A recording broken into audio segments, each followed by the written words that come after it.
Mangga. Ayan, magandang umaga. Dito ulit tayo sa Tanay. Ito po yung lupa natin kinuha. Bukod po dun sa tataniman. Ito po ay sarili naman namin. Ito po ay 500 square meter. Ito nakabakod na to. Hanggang dun. 500 square meter po ito. Ayan, may katabi siya dito. Iba na to. Bali, 500. Hati po kami dito nung aking kasama.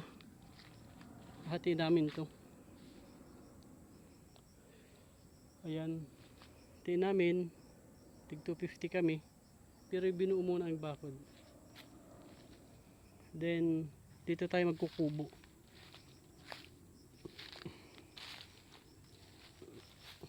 Dapat malayo sa puno ng nyug kasi may nyug dito may nyug doon. Siguro dito sa may itong banda na to, dito sa kinatatayuan ko, dito siguro ang bahay.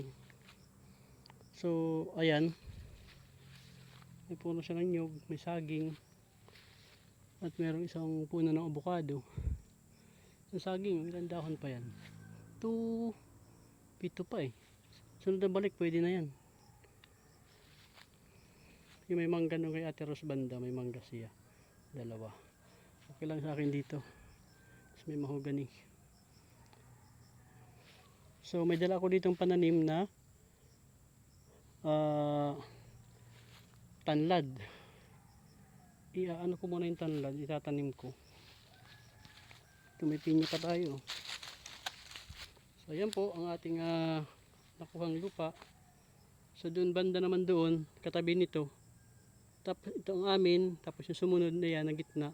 Yung sumunod doon sa kabila, ayun naman po yung andun yung aming pagtataniman ng kamuting kahoy. Ang may-ari noon, isa sa aming tatlo na magsishare doon sa pagtatanim ng kamuting kahoy. Ito, kanya rin ito. Kasi bininta niya ito sa kapatid niya, sa bayaw niya. Ngayon, pinasaulian na rin. Kaya sinalo namin. Pero ito po hindi pa bayad. Nagdoon pa lang kami. So yan, may mga pinya pa rito. May puno. Medyo maanay kasi itong lugar na to. Ito